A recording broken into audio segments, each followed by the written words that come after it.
এখানে নিশ্চয়ই একদিন মাশরাফি বসেছিল। তোমরা আজকে এখানে বসতে পারছো, তোমরা যে মাঠে আজকে খেলবা, এখানে একদিন সাকিব খেলেছে, একদিন তামিম খেলেছে, আকরাম খানদের সাথে আমার বাবা খেলেছে। আমি চট্টগ্রামের এক্স খেলোয়াড় ছিলাম। আমি চট্টগ্রামকে এনসিএল এ রিপ্রেজেন্ট করেছি, ন্যাশনাল ক্রিকেট লিগে আমি রিপ্রেজেন্ট করেছি চট্টগ্রামকে। এবং আমার পড়াশোনা হচ্ছে চট্টগ্রাম বিশ্ববিদ্যালয় থেকে physical education and sports science department honours শেষ করেছি। আমি খেলাধুলা করতাম, কিন্তু আসলে পড়ালেখার কারণে বা পড়ালেখার চাপে বলতে পারি আমি খেলাধুলাটাকে ওভাবে অ্যাজ ক্রিকেটার হিসেবে চালিয়ে নিতে পারি নাই ঢাকায় মুভ করে, কারণ আমাদের চট্টগ্রামে তেমন কোনো টুর্নামেন্ট ছিল না, তেমন কোনো খেলা ছিল না।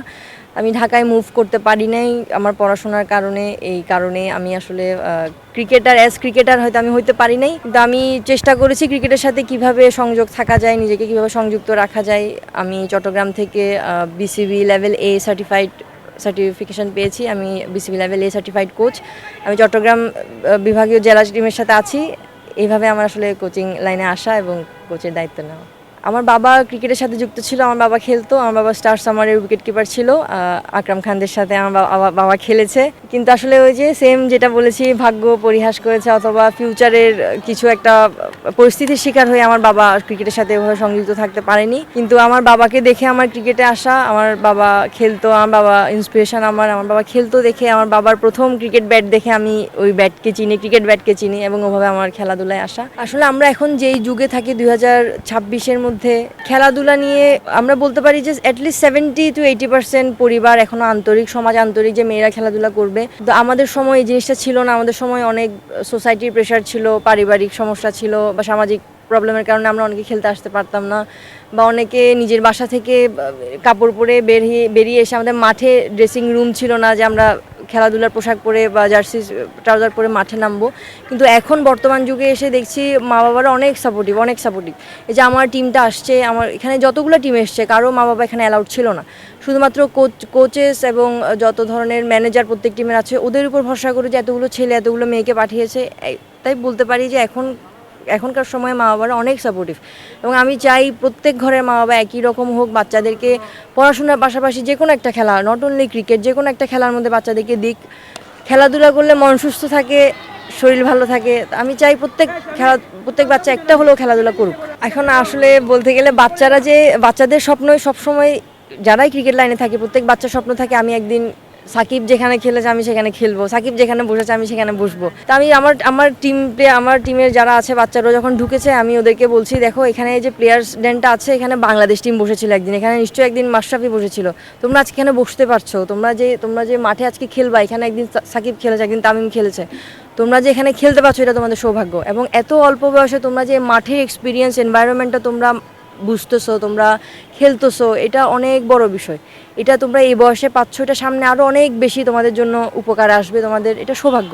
আমি নতুন করে স্পোর্টসের আয়োজন করার আমি অ্যাপ্রিসিয়েট করবো এই জিনিসটা, যে আমাদের সময় আসলে এত টুর্নামেন্ট বা এত বড় বড় লিগ, ন্যাশনাল পর্যায়ে লিগ ছিল না। কিন্তু বর্তমানে এসে যে রুট লেভেলের খেলোয়াড়দের থেকে 12-13 বছর বাচ্চাদেরকে এইসব একটা নতুন করে স্পোর্টস নামে একটা সুন্দর একটা খেলার আয়োজন করে যে বাচ্চাদেরকে এত সুযোগ দেওয়া হচ্ছে, এই জিনিসটা আসলে অনেক বেশি একটা সুন্দর উদ্যোগ হয়েছে। আমি মনে করি এই উদ্যোগটা যেন সুষ্ঠু সুন্দরভাবে পালন হয়, এবং এই উদ্যোগটা যেন প্রতি বছর করা হয়, এবং এই উদ্যোগের মাধ্যমে যেন অ্যাটলিস্ট একটা ছেলে বা একটা মেয়ে, একটা শিশু বা একটা ছেলে একটা মেয়ে যেন ন্যাশনাল টিমে খেলতে পারে, আমি এই আশা করছি। এবং আমি সামনে আরও এখানে প্রত্যেক খেলার মধ্যে ভুল ত্রুটি, বা প্রত্যেক টুর্নামেন্টে একটা না একটা ভুল ত্রুটি থাকে, তো এটা যেন বুঝে তারা, এবং ওভারকাম করে যেন একটা সামনের বছর যেন একটা সুন্দর একটা আরও উপহার দিতে পারে আমাদেরকে টুর্নামেন্ট, আমি এই আশা কামনা করছি।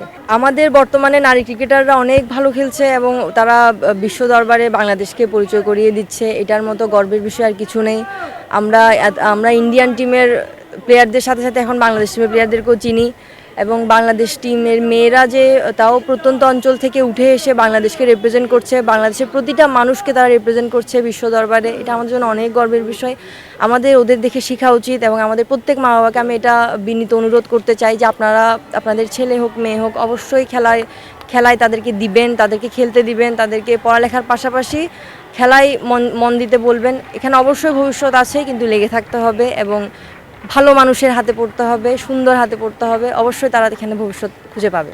আগে থেকে আসলে বৈষম্যটা অনেক বেশি কমেছে। আমি যেতটুকু আসলে খেলাধুলার মধ্যে ছিলাম, আগে আমাদের নারী কোচ ছিল না, খুব কম ছিল। তারা বড় বড় লেভেলে কোচিং করাতো, আমরা রুট লেভেলে যারা খেলাধুলা করতাম তখন আমরা পেতাম না, বা ছেলেদের তুলনায় নারীদেরকে অনেক বেশি হেন হেন চোখে দেখা হতো, হেয় চোখে দেখা হতো, এবং তাদের সুযোগ সুবিধা ফ্যাসিলিটিসগুলো কম ছিল।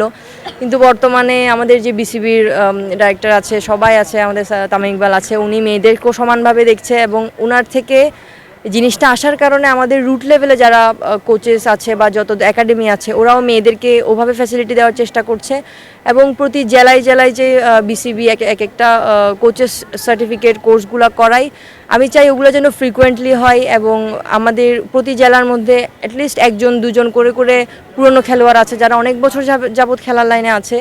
আমি রিকোয়েস্ট করবো আসলে বাংলাদেশ ক্রিকেট বোর্ডকে যেন আপনারা প্রতি বছর দুইটা তিনটা করে করে এক একটা কোর্স করেন ক্রিকেটের উপরে বা কোচিং লাইনের উপরে, যারা আমরা ক্রিকেটকে একদিন মাঠে খেলোয়াড় হিসেবে এনজয় করতে পারি না, তারা যেন অ্যাটলিস্ট কোচিং ট্রেনিংয়ের মাধ্যমে আমরা খেলাকে এনজয় করতে পারি। তো আমি বিসিবির কাছে আসলে এটা রিকোয়েস্ট করব যে আপনারা কোনো ধরনের পক্ষপাতিত্ব না হয়ে মতো খেলাধুলাকে চালিয়ে যাওয়ার চেষ্টা করবেন, আমাদের মেয়েদের জন্য স্পেশালি, এবং কোচেসদের জন্য সেমভাবে জিনিসটা একটু দেওয়ার চেষ্টা করবেন, যে আমরা খেলাধুলার সাথে যেন থাকতে পারি।